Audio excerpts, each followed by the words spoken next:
우리가 사는 세상 분명히 풍요로워졌고 문명도 발전했습니다.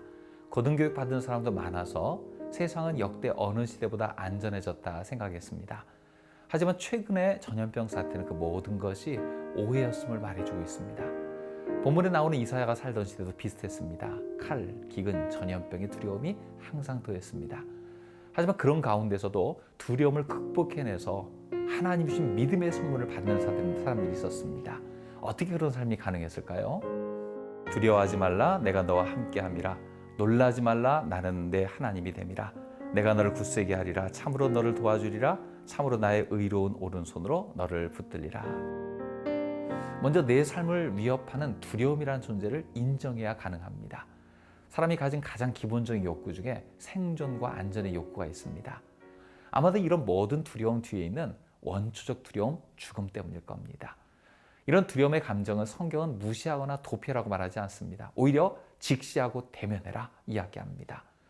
바울은 하나님이 우리에게 주신 것은 두려워하는 마음이 아니고 능력, 사랑, 절제의 마음이다 라고 말합니다. 두려움을 그대로 놓아두면 사단마귀와 틈타기 가장 좋은 상태가 되지요. 두려움에 압도되면 마음이 위축됩니다. 판단이 흐려집니다. 무기력해집니다. 심한 경우에 공황장애 같은 정신적 질병에 이르게 되죠. 그래서 두려움을 부인하거나 외면하는 것이 아니라 그 감정을 직시해야 됩니다. 정체를 대면해야 됩니다. 현실을 인정하고 하나님의 도우심과 지혜를 구해야 합니다. 하나님 그에게 의지하는 자의 모든 기도와 탄원에 가장 복된 것으로 응답하시기 때문입니다. 다음으로 두려움을 이기는 믿음으로 늘 무장하는 것입니다. 성경은 두려움의 원인으로 죄를 이야기해요. 아담이 창세기에서 한 말을 한번 생각해 보십시오. 동산에서 하나님의 소리를 듣고 내가 벗었으므로 두려워하여 숨었나이다. 성경에 처음 나온 두려움이란 말입니다. 불순적으로 죄를 지을 때 두려움의 감정이 생겨서 하나님 앞에 감히 나서지 못한 거죠. 우리에게도 안전하다고 생각하는 장소가 있었습니다. 그 안에서 자유로이 긴장 풀고 살아갔습니다. 가정이 그랬고요. 교회가 그랬고 일상의 공간들이 그런 곳이었습니다. 하지만 지금 우리는 그 어느 곳도 안전한 곳이 없다는 현실을 마주합니다. 왜 그렇습니까? 죄 때문에 그래요. 하지만 우리가 죄 용서함 받고 하나님의 은혜 가운데 있을 때 세상 끝날까지 너희와 함께 하시라는 약속을 우리는 받았습니다. 내가 너와 함께 하기 때문에 두려움을 이길 수 있다 말씀하셨고요. 두려움을 이기는 길은 딱 한 가지, 하나님이 함께 하시면 됩니다. 유효기간은 언제까지입니까? 세상 끝날까지지요. 시국을 초월한 이런 은혜가 지금도 우리와 함께함을 믿습니다. 성경은 우리 삶이 아무 문제 없는 곳이라 말하지 않아요. 위협, 두려움 언제나 따라다닙니다.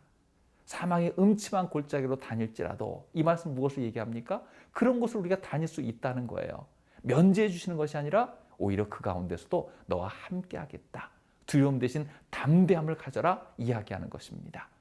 문제가 즉시 해결되는 것이 아니라 문제를 통과할 수 있는 능력을 주시겠다는 겁니다. 마지막으로 우리가 생각할 것이 하나 더 있습니다. 그것은 무엇이냐면요. 내게 다가온 두려움을 하나님과의 친밀감을 회복할 기회로 여기라는 겁니다. 다윗은 인생의 시기마다 큰 위기를 종류별로 다 겪었어요. 개인, 가정, 국가적으로 위협의 파도가 늘 그를 몰아쳤습니다. 하지만 하나님과의 관계 문제로 풀어냈습니다.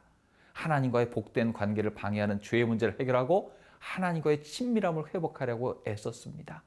하나님과 가까울수록 두려움은 멀어지고 하나님과 멀어질수록 두려움은 가까워짐을 그는 알았습니다.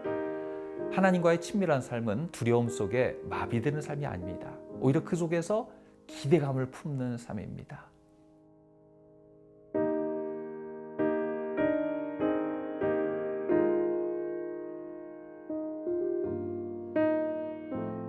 바이러스와 같은 범세계적인 위기가 끝나면 모든 것이 해결되고 두려움 없는 세상이 될까요?